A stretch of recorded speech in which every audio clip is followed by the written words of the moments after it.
ધોરણ 10 પાઠ 1 ની અંદર આપણે મિત્રો ભારતના સાંસ્કૃતિક અને પ્રાકૃતિક વારસા વિશે માહિતી મેળવી ગયા છીએ અને પ્રાકૃતિક વારસાની અંદર ભારતના અને ગુજરાતના મેળાઓ વિશે, ગુજરાતના સ્થાપત્ય વિશે, ઐતિહાસિક સ્થળો વિશે અને હવે આપણે ભારત ભૂમિ અને તેના લોકો વિશે માહિતી મેળવવાની છે મિત્રો. તો તમે પ્રવાસ ગયા હશો સ્કૂલમાંથી, તો જુદા જુદા રાજ્યની અંદર જુદા જુદા લોકો હોય છે. એમનો પહેરવેશ, એમની બોલી, એમનું ખાનપાન, રહેવાની રીત રિવાજો બધું જુદું જુદું હોય છે. કારણ કે બધા પર પ્રાકૃતિક વારસો અસર કરતો હોય છે મિત્રો. જેમ કે કાશ્મીરની અંદર જાઓ તો ત્યાં પુષ્કળ પ્રમાણમાં ઠંડી પડતી હોય, તેના ખોરાક, તેનો પહેરવેશ અલગ અલગ હોય છે. દક્ષિણ ભારતની અંદર જાઓ તો ત્યાંના લોકો, ત્યાંનો પહેરવેશ, ત્યાંનું ખાનપાન એ બધું અલગ અલગ હોય છે. તો તમામ વસ્તુ ઉપર પ્રાકૃતિક વારસો અસર કરતો હોય છે મિત્રો. તો ભારતની અંદર પણ તમે જુદા જુદા રાજ્યમાં જુદા જુદા લોકો જોવા મળે છે. જેમ કે ગુજરાતની અંદર આપણી પ્રજા બરાબર ગૌવર્ણી હોય છે, તો પંજાબની અંદર શીખ લોકો ઊંચા અને કદાવર મજબૂત પ્રજાના હોય છે. તો આસામની બાજુ પહાડી પ્રજા છે જે ખૂબ જ મજબૂત અને બહાદુર હોય છે. જ્યારે દક્ષિણ ભારતની અંદરના લોકો વર્ણે રંગ એટલે કે રંગે શ્યામ કાળા કલરના હોય છે મિત્રો. બરાબર. તો અહીંયા આજનો આપણો ટોપિક છે ભારત ભૂમિ અને તેના લોકો વિશે. બરાબર. તો અહીંયા પહેલો જ ઇમ્પોર્ટન્ટ ટોપિક છે કે ભારતની ભાતીગળ સંસ્કૃતિના કારણે અને સમૃદ્ધિના કારણે વિદેશી પ્રજા આકર્ષાય, પરિણામે ભારતમાંથી બધી પ્રજાતિના તત્વો મળી આવે છે. અહીંયા મિત્ર કહેવામાં આવ્યું છે કે ભારતની અંદર બધી જ જાતિના તત્વો મળી આવે છે. તો કેમ મળી આવે છે? તો ભારતની ભાતીગળ સંસ્કૃતિ અને સમૃદ્ધિના કારણે, ભાતીગળ સંસ્કૃતિ અને સમૃદ્ધિના કારણે વિદેશી પ્રજાઓ આપણા દેશ તરફ આકર્ષાઈ, એ વસવાટ કર્યો, આપણી પ્રજા સાથે સંબંધો બનાવ્યા અને અહીંયા એમના વસવાટના કારણે બધી પ્રજા ધીમે ધીમે આ પ્રજાઓનું મિશ્રણ થયું. બરાબર. અને દરેક પ્રજાનું સંમિશ્રણ આપણે પ્રજાતિના તત્વો ભારતમાંથી મળી આવે છે મિત્રો. ભારતની પ્રાચીન પ્રજા તરીકે દ્રવિડ પ્રજાની ગણના થાય છે મિત્રો. ખાસ યાદ રાખવાનું છે કે ભારતની સૌથી પ્રાચીન પ્રજા એટલે કે દ્રવિડ પ્રજાની ગણના થાય છે. ત્યારબાદના અભ્યાસો દર્શાવે છે કે ભારતમાં દ્રવિડ ઉપરાંત બીજી 6 પ્રજાતિના લોકો વસવાટ કરતા હતા.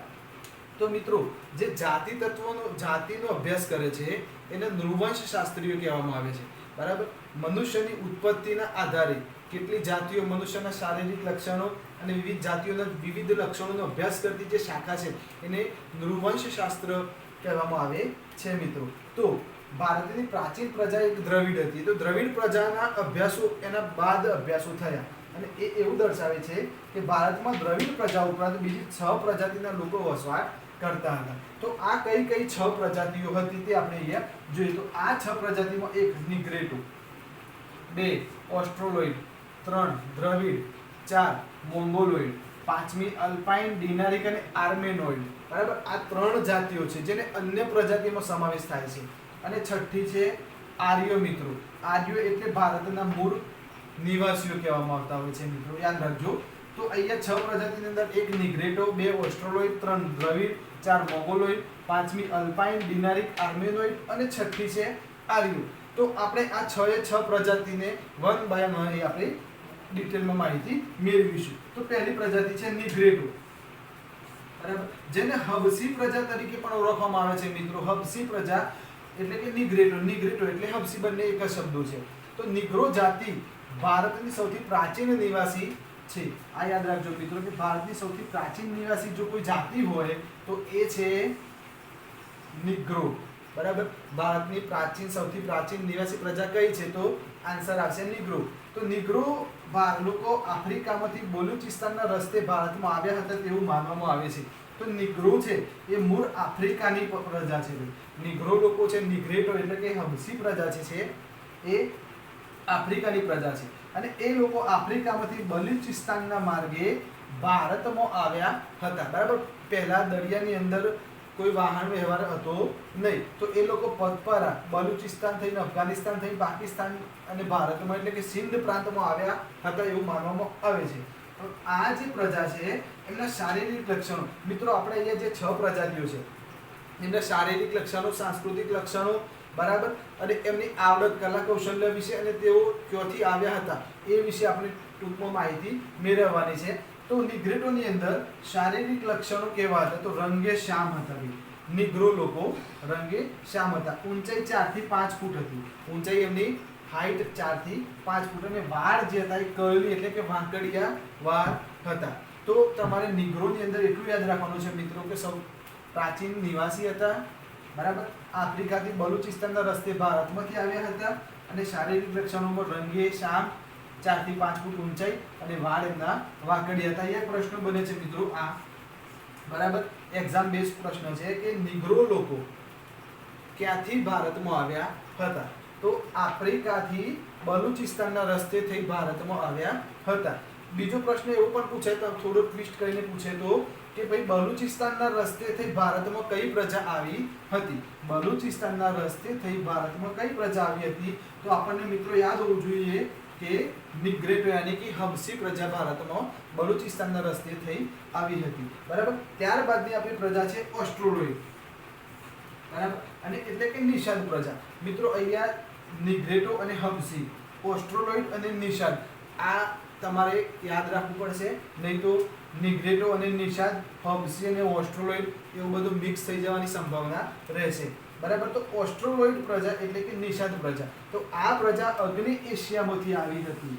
જુઓ મિત્રો, અહીંયા આફ્રિકાનું બલુચિસ્તાન એટલે કે નિગ્રેટો યાની કે હબસી, અગ્નિ એશિયા યાની ઓસ્ટ્રોલોઇડ યાની નિષાદ, બરાબર. અગ્નિ નિષાદ, અગ્નિ એશિયાદ એટલે કે નિષાદ, નિષાદ એટલે ઓસ્ટ્રોલોઇડ પ્રજા. તો ઓસ્ટ્રોલોઇડ પ્રજા અગ્નિ એશિયામાંથી ભારતમાં આવી હતી તેવું માનવામાં આવે છે. ભારતના આર્યો આ પ્રજાને નિષાદ તરીકે ઓળખતા હતા, બરાબર.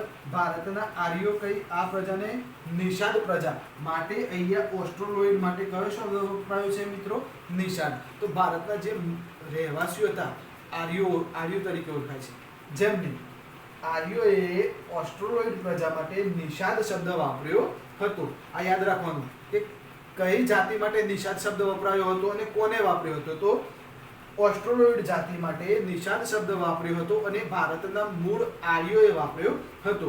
મુખ્યત્વે ભીલી પ્રજા માટે નિષાદ શબ્દ વપરાતો હતો. આ મિત્રો યાદ રાખવાનું કે કઈ પ્રજા માટે નિષાદ શબ્દ વપરાતો હતો? તો ભીલી પ્રજા માટે નિષાદ શબ્દ વપરાતો હતો. મિત્રો આ યાદ રાખવાનું છે ને ટુ ધી ટોપિક તમારે એક નોટ બનાવવાની છે. આ તમારે બહુ ઉપયોગી માહિતી છે, બરાબર. તો મુખ્યત્વે ભીલી પ્રજા માટે નિષાદ શબ્દ વપરાતો હતો મિત્રો. નિષાદ શબ્દ યાદ રાખવાનું છે ખાસ. નિષાદ એટલે ઓસ્ટ્રોલોઇડ થાય. ભારતની કોલ, મુંડા, ખાસી તથા નિકોબારની જાતિઓમાં આ પ્રજાના લક્ષણો જોવા મળે છે. હાલ વર્તમાનની અંદર ઓસ્ટ્રોલોઇડ પ્રજા કઈ જગ્યાએ અથવા ઓસ્ટ્રોલોઇડ પ્રજાના જે તત્વો યાની કે લક્ષણો છે એ કઈ જાતિઓમાં જોવા મળે છે? તો આપણે મિત્રો કહી શકીએ કે વર્તમાનમાં એટલે હાલની પરિસ્થિતિમાં કોલ, મુંડા, આસામની ખાસી, આ ખાસી નામ છે એ જાતિ છે અને જે આસામમાં આવેલી છે મિત્રો. તો કોલ છે, મુંડા છે, ખાસી એટલે કે આસામની અંદર આવેલી છે. નિકોબાર, આંદામાન નિકોબારના જે ટાપુઓ ઉપર જે જાતિઓ રહે છે એ પ્રજાના લક્ષણો ઓસ્ટ્રોલોઇડ સાથે મળતા આવે છે મિત્રો. કોલ, મુંડા, ખાસી અને નિકોબારની જે જાતિઓ છે એ બધી ભીલ એટલે કે આદિવાસી પ્રજાતિઓ છે મોટા ભાગની, બરાબર. તો તમારે યાદ રાખવાનું છે કે ઓસ્ટ્રોલોઇડ પ્રજાના લક્ષણો કોલ, મુંડા, ખાસી અને નિકોબારની પ્રજાતિઓ એટલે કે જાતિઓની અંદર આ પ્રજાના લક્ષણ જોવા મળે છે. ભારતની સભ્યતા તથા સંસ્કૃતિના વિકાસમાં આ પ્રજાનો ફાળો ખૂબ જ અગત્યનો છે મિત્રો. તો આ જે ઓસ્ટ્રોલોઇડ એટલે કે નિષાદ પ્રજા છે એને ભારતની સાંસ્કૃતિક વારસાને વિકસાવવામાં અને સભ્યતાને વિકસાવવાની અંદર આ પ્રજાનો ફાળો ખૂબ જ અગત્યનો છે, બરાબર. ત્યારબાદ આપણે જોઈએ તો મિત્રો આપણે અહીંયા નિષાદ પ્રજાની અંદર માહિતી મેળવી. હવે નિષાદ પ્રજાએ ભારતીય સંસ્કૃતિ અને સભ્યતાની અંદર ખૂબ જ અગત્યનો ફાળો આપ્યો હતો મિત્રો. તો કઈ રીતે? તો જે નિષાદ પ્રજાતિ માટીના વાસણો બનાવવામાં ખૂબ જ હોશિયાર હતી, ખેતી કરવાની અંદર અને સુતરાઉ કાપડના વણાટના કૌશલ્ય ધરાવતા હતા મિત્રો. તો આ જે નિષાદ પ્રજા હતી એ માટીના વાસણો બનાવવામાં, ખેતી કરવામાં, સુતરાઉ કાપડના વણાટની અંદર નિષાદ પ્રજા ખૂબ જ હોશિયાર હતી અને એને એ રીતે ભારતની સંસ્કૃતિ અને સમૃદ્ધિ અને ભાતીગર સંસ્કૃતિની અંદર ખૂબ જ અગત્યનો ફાળો આપ્યો હતો મિત્રો, બરાબર. ત્યારબાદ નિષાદ પ્રજાની શારીરિક લક્ષણો આપણે જોવાના છે. તો નિષાદ પ્રજા રંગે શ્યામ, જેમ આપણે નિગ્રો એટલે કે હબસી પ્રજાના રક્ષણો જોયા તો એ લોકો પણ રંગે શ્યામ હતા, અને નિષાદ પ્રજા પણ રંગે શ્યામ, એમનું લાંબુ પહોળું માથું, ટૂંકું કદ એટલે કે હાઈટ એમની બહુ વધારે હોતી નહોતી, બરાબર. ચપટું નાક, આ નાક જે છે એ દબેલું હતું, એ તેમની વિશિષ્ટતા છે. આ મિત્રો તમારે કમ્પલસરી યાદ રાખવું પડશે, એક્ઝામમાં પૂછાય છે 1 માર્ક્સના કે 2 માર્ક્સના પ્રશ્નની અંદર, બરાબર. તમને એક બાજુ આપેલી હશે જાતિઓ અને બીજી બાજુ એના લક્ષણો આપેલા છે અને જોડકા જોડવાના હશે. તો આ તમારે કમ્પલસરી યાદ રાખવું પડશે કે નિષાદ પ્રજા છે એ રંગે શ્યામ, લાંબુ પહોળું માથું, બરાબર. એમનું જે માથું લાંબુ અને પહોળું હતું, એમનું કદ જે હતું એ ટૂંકું હતું અને નાક ચપટું એટલે કે દબેલું હતું. આ વિશિષ્ટતાઓ છે નિષાદ પ્રજાની. ત્યારબાદ મિત્રો જે છે ત્રીજા નંબરમાં આવે છે દ્રવિડ લોકો, બરાબર. દ્રવિડ લોકો જે છે એ સિંધુ સંસ્કૃતિના તથા પાષાણ સંસ્કૃતિના સીધા વારસદાર તરીકે, એટલે દ્રવિડ લોકો, બરાબર. ખાલી જગ્યાની અંદર પૂછાઈ શકે છે કે સિંધુ સંસ્કૃતિ અથવા પાષાણ સંસ્કૃતિ, કે સિંધુ અને પાષાણ સંસ્કૃતિના સીધા વારસદાર તરીકે કઈ પ્રજા ઓળખાય છે? તો દ્રવિડ પ્રજા ઓળખાય છે. મિત્રો યાદ રાખવું તમારે કે સિંધુ સંસ્કૃતિના અને પાષાણ સંસ્કૃતિના સીધા વારસદાર એટલે દ્રવિડ લોકો. ઉત્તર દિશામાંથી આવેલી પ્રજા દ્રવિડ તરીકે ઓળખાય છે મિત્રો. જેમ અગ્નેય એશિયાની અંદરથી, બરાબર, આફ્રિકાના બલુચિસ્તાનના માર્ગેથી નિગ્રો લોકોને નિષાદ પ્રજા અગ્નેય એશિયામાંથી આવી, તેમ દ્રવિડ પ્રજા છે એ ઉત્તર દિશા એટલે ભારતની ઉત્તર હિમાલય તરફથી આવી હતી મિત્રો. તો જે ઉત્તર તરફથી પ્રજા આવી છે એને દ્રવિડ તરીકે ઓળખવામાં આવે છે મિત્રો. દ્રવિડો માતા રૂપે દેવી પાર્વતીને તથા પિતા રૂપે પરમાત્મા શિવની પૂજા કરતા હતા. આ યાદ રાખવું કે દ્રવિડો જે છે એ માતા રૂપે દેવી એટલે કે પાર્વતી, બરાબર, અને પિતા રૂપે પરમાત્મા શિવની પૂજાની સમજ જો કોઈ આપી હોય તો એ દ્રવિડ લોકો હતા. સૌપ્રથમ ભગવાનોને એટલે કે દેવ અને દેવીઓની અંદર ડિવાઇડેડ કરે અને એની પૂજા અર્ચનાની જો કોઈ સમજ આપી હોય તો એ કઈ જાતિ હતી?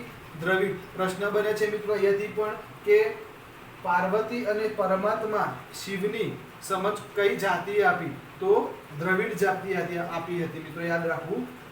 ધૂપ દીપ તથા આરતીની સમજ સૌપ્રથમ દ્રવિડ લોકોએ આપી હતી. બેસ્ટ વસ્તુ છે, બરાબર. ધૂપ દીપ તથા આરતી એટલે કે હાલ આપણે જે ભગવાનની પૂજા અર્ચના કરીએ છીએ એ સમજ કોને વિકસાવી? તો દ્રવિડ લોકોએ વિકસાવી હતી. આ ઉપરાંત દ્રવિડોએ પ્રકૃતિ પૂજા એટલે કે પશુ પૂજા, વનસ્પતિને પણ આપણે ભગવાન તરીકે માનીએ છીએ, જેમ કે વડ છે, બીલી છે, તુલસી છે, બરાબર. અને આ ઉપરાંત પશુ પૂજા, બરાબર. તો પશુ પૂજાની અંદર ગાય છે, બરાબર, ગાયને આપણે માતા સ્વરૂપે માનતા હોઈએ છીએ. આમ વિવિધ પ્રાણીઓની પણ આપણે પૂજા કરતા હોઈએ છીએ. તો અહીંયા ખાસ મિત્રો યાદ રાખવાનું કે દ્રવિડ લોકોએ દેવી તરીકે પાર્વતી અને પિતા તરીકે શિવ એટલે કે પરમાત્માની સમજ આપી હતી. આ ઉપરાંત તેમને ધૂપ દીપ અને આરતીની સમજ પણ દ્રવિડ લોકોએ આપી હતી અને પ્રકૃતિ પૂજા અને પશુ પૂજાની પણ શરૂઆત દ્રવિડ લોકોએ કરી હતી. મિત્રો ખૂબ જ યાદ રાખવાની જરૂર છે તમારે, બરાબર. ત્યારબાદ છે આર્યોની સંસ્કૃતિના પ્રભાવની અસર દ્રવિડ સંસ્કૃતિ પર થઈ હતી.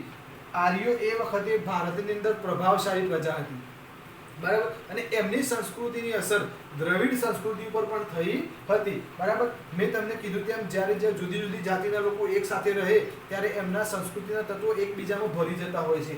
એ જ રીતે અહીંયા પણ આર્યોની સંસ્કૃતિની અસર દ્રવિડ સંસ્કૃતિ પર થઈ.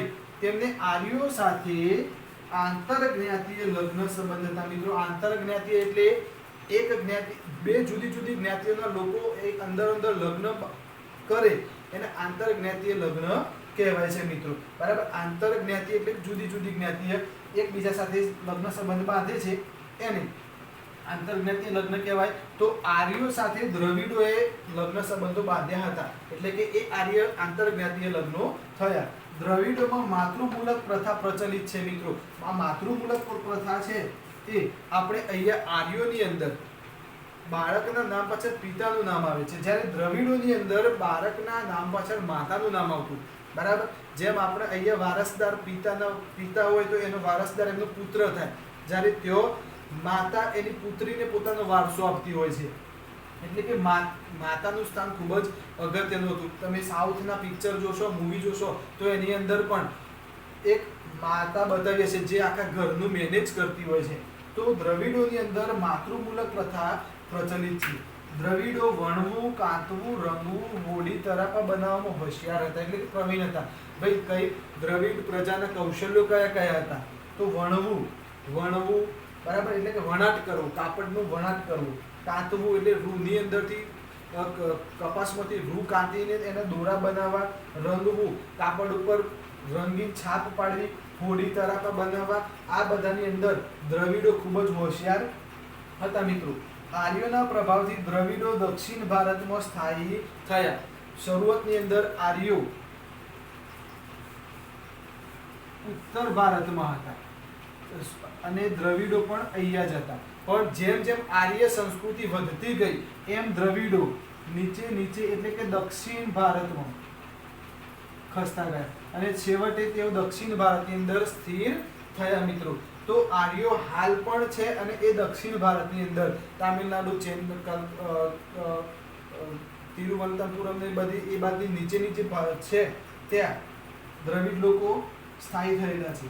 દ્રવિડ કુળની ભાષાઓ તામિલ, તેલુગુ, કન્નડ અને મલયાલમ છે મિત્રો. આ તમારે યાદ રાખવું, શોર્ટ ક્વેશ્ચનની અંદર પૂછાઈ શકે છે કે દ્રવિડ કુળની ભાષાઓ તામિલ, તેલુગુ, કન્નડ અને મલયાલમ છે. તમને જોડકાની અંદર પણ પૂછાય, સામે લખ્યું હોય દ્રવિડ કુળ, આ બાજુ લખ્યું હોય કન્નડ, તો તમને ખ્યાલ હોવો જોઈએ કે કન્નડ જે ભાષા છે એ દ્રવિડ કુળની ભાષા છે. તો મિત્રો આપણે અહીંયા દ્રવિડો વિશે માહિતી મેળવી. તો સીધા વારસદાર સિંધુ સંસ્કૃતિના અને પાષાણ સંસ્કૃતિના સીધા વારસદાર દ્રવિડ લોકો.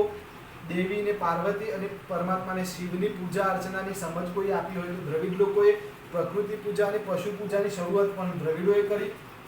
દ્રવિડ લોકોએ આંતરજ્ઞાતીય લગ્નો બાંધ્યા આર્યો સાથે. અને દ્રવિડોની અંદર માતૃમૂલક એટલે કે માતા પ્રમુખ હોય, માતાનું સ્થાન મોભાનું હોય, એવી વ્યવસ્થા દ્રવિડોમાં ચાલે છે. આ ઉપરાંત દ્રવિડ લોકો દક્ષિણ ભારતની અંદર સ્થિર થયા અને તેમની ભાષાઓ દ્રવિડ કુળની ભાષાઓમાં તામિલ, તેલુગુ, કન્નડ અને મલયાલમનો સમાવેશ થાય છે. બરાબર. ત્યારબાદ આપણે જોઈએ તો આપણે અન્ય પ્રજાઓની અંદર 4 નંબરની અંદર અન્ય પ્રજાઓ, એની અંદર 2 વિભાગ છે, એક મોંગોલોઇડ અને 5મા નંબરમાં છે અલ્પાઇન, ડિનારિક અને આર્મેનોઇડ. બરાબર. નિગ્રેટો, ઓસ્ટ્રોલોઇડ અને દ્રવિડ પ્રજા વિશે માહિતી મેળવી, એટલે કે 3 પ્રજાઓ વિશે આપણે જાણી ગયા. 4થા નંબરની અંદર અન્ય પ્રજાઓ છે. અન્ય પ્રજાઓની અંદર મિત્રો 2 વિભાગ છે, વિભાગ 1 અને વિભાગ 2. એટલે કે એક જાતિ છે મોંગોલોઇડ, જેને કિરાત જાતિ તરીકે પણ ઓળખવામાં આવે છે, અને બીજા છે અલ્પાઇન, ડિનારિક અને આર્મેનોઇડ. આ એક આખો સમૂહ છે મિત્રો. બરાબર. આ એક જાતિઓનો સમૂહ છે. તો અહીંયા જોઈએ તો મોંગોલોઇડ એટલે કે કિરાત પ્રજાતિ શું છે? તો આ પ્રજા ચીનમાંથી તિબેટ એટલે કે તિબ્બત થઈને ભારતમાં આવી હતી. યાદ રાખવાનું કે ચીનમાંથી કોઈ પ્રજાતિ આવી હતી તો એ છે મોંગોલોઇડ પ્રજા. બરાબર. ચીનના લોકો, ચાઇનીઝ લોકો તમે જોયા છે, એ જે લક્ષણો ધરાવે છે એ જ લક્ષણો આ મોંગોલોઇડ પ્રજા પણ ધરાવે છે મિત્રો. તો ચીનમાંથી તિબેટ થઈ જે પ્રજા ભારતમાં આવી એને મોંગોલોઇડ તરીકે ઓળખવામાં આવે છે. તેને ઉત્તર આસામ, સિક્કિમ તથા પૂર્વ બંગાળ અને ભૂતાનની અંદર વસવાટ કર્યો હતો. તો જો તિબેટ થઈ આવી, બરાબર, એ બાજુના પૂર્વોત્તર રાજ્યોની અંદર એટલે કે સિક્કમ છે, આસામ છે, પૂર્વ બંગાળ છે અને ભૂતાનની અંદર એ લોકોએ વસવાટ કર્યો હતો. હવે આ જે પ્રજા છે એમના શારીરિક લક્ષણો તો વર્ણ પીળો, રંગે એ સામાન્ય પીળાશ પડતા લાગતા હોય છે. તેમનો ચહેરો સપાટ, ઉપસેલા ગાલ અને બદામી આકારની આંખો હોય છે. એવો પણ પ્રશ્ન પૂછાય કે બદામી આકારની આંખો કઈ પ્રજા ધરાવે છે? તો તમને ખ્યાલ હોવો જોઈએ કે મોંગોલોઇડ પ્રજા એટલે કે કિરાત પ્રજા. પીળો વર્ણ કઈ પ્રજા ધરાવે છે? મોંગોલોઇડ પ્રજા. બરાબર. ચહેરો સપાટ અને ગાલ છે એ ઉપસેલા હોય છે અને બદામી આકારની આંખો. આ જે શારીરિક લક્ષણો છે એ મોંગોલોઇડ પ્રજાના લક્ષણો છે. મોંગોલોઇડ પ્રજા પીળા વર્ણના હોવાથી તેઓ કિરાત તરીકે ઓળખાય છે મિત્રો. ખાસ યાદ રાખવાનું કે મોંગોલોઇડ પ્રજાને કિરાત તરીકે કેમ ઓળખવામાં આવે છે? તો આપણને ખ્યાલ હોવો જોઈએ કે મોંગોલોઇડ પ્રજાતિ જે છે એમનો રંગ સામાન્ય પીળાશ પડતો હોય છે, એટલે કે પીળો હોય છે અને માટે તેઓ કિરાત તરીકે ઓળખવામાં આવે છે મિત્રો. ત્યારબાદ છે અલ્પાઇન, ડિનારિક અને આર્મેનોઇડ. અલ્પાઇન, ડિનારિક અને આર્મેનોઇડ. તો આ પ્રજા મધ્ય એશિયામાંથી આવી હતી. આ યાદ રાખવું. બરાબર. કે કઈ કઈ પ્રજાતિ ક્યાંથી આવી હતી? જેમ કે નિગ્રેટો. બલુચિસ્તાનમાંથી, આફ્રિકાથી બલુચિસ્તાનના રસ્તેથી ભારત આવ્યા હતા. ઓસ્ટ્રોલોઇડ પ્રજા જે છે એ બરાબર અગ્નિ એશિયામાંથી આવી હતી. દ્રવિડ પ્રજા છે એ ઉત્તરમાંથી આવી હતી. મોંગોલોઇડ પ્રજા છે એ તિબેટ એટલે કે ચીનમાંથી આવી હતી. અને મધ્ય એશિયાની અંદરથી અલ્પાઇન, ડિનારિક અને આર્મેનોઇડ પ્રજા આવી હતી. બરાબર. આ પ્રજાના અંશો ખાસ મહારાષ્ટ્ર, બંગાળ, ઓડિશા, ગુજરાતમાં વધુ જોવા મળે છે. તો આ પ્રજાતિના જે લક્ષણો છે એ આપણા ગુજરાતની અંદર, મહારાષ્ટ્રની અંદર, બંગાળ અને ઓડિશા રાજ્યની અંદર આ પ્રજાના વિશેષ લક્ષણો એટલે કે આ પ્રજા ગૌવર્ણની હશે, ઊંચાઈ મધ્યમ હશે, તેમના વાળ કાળા રંગના હશે. બરાબર. અને આ જે લક્ષણો છે એ અલ્પાઇન, ડિનારિક અને આર્મેનોઇડ જાતિના લોકોમાંથી જોવા મળે છે. તો આપણે મિત્રો અહીંયા 5 જાતિઓનો અભ્યાસ કર્યો છે, જેમાં એક નિગ્રેટો, ઓસ્ટ્રોલોઇડ એટલે કે હબસી નિષાદ પ્રજા, બરાબર, દ્રવિડ પ્રજા, અન્ય પ્રજાઓની અંદર મોંગોલોઇડ અને અલ્પાઇન, ડિનારિક અને આર્મેનોઇડ. નિગ્રેટો પ્રજાને હબસી પ્રજા તરીકે પણ ઓળખવામાં આવે છે. ઓસ્ટ્રોલોઇડ પ્રજાને નિષાદ પ્રજા તરીકે ઓળખવામાં આવે છે. દ્રવિડ, તો દ્રવિડોની અંદર આપણે ખાસું બધું જોયું છે મિત્રો કે માતૃમૂલક છે, માતા રૂપે દેવી પાર્વતી અને પરમાત્મા રૂપે શિવને અને પૂજા અર્ચનાની પણ શરૂઆત દ્રવિડોએ કરી હતી. આ ઉપરાંત આ અન્ય પ્રજાઓની અંદર મોંગોલોઇડ, તો ચીનમાંથી જે પ્રજા આવી, બરાબર, અને તેઓ સિક્કિમ, પૂર્વ બંગાળ, ભૂતાનની અંદર વસવાટ કર્યો હતો. તેમના જે લક્ષણો છે એની અંદર ખાસ પીળો રંગ આવે મિત્રો, વર્ણ પીળો એટલે કે મોંગોલોઇડ પ્રજા જ હોય. અને અલ્પાઇન, ડિનારિક અને આર્મેનોઇડ એટલે કે આપણા ગુજરાતની પ્રજા છે, મહારાષ્ટ્રની જે પ્રજા છે એના જે લક્ષણો છે એ આ 3 જાતિઓને મળતા આવે છે મિત્રો. બરાબર. તો અહીંયા સુધી તમારે નોટની અંદર લખવું અને આની અંદરથી ઘણું બધું પૂછાયું છે, ટૂંકમાં પણ પૂછાયેલી છે, ખાસ કરીને દ્રવિડ લોકોની. હવે આર્યો વિશે જે ટોપિક બાકી રહે છે એ આપણે નેક્સ્ટ લેક્ચરની અંદર જોઈશું મિત્રો. બરાબર. Thank you.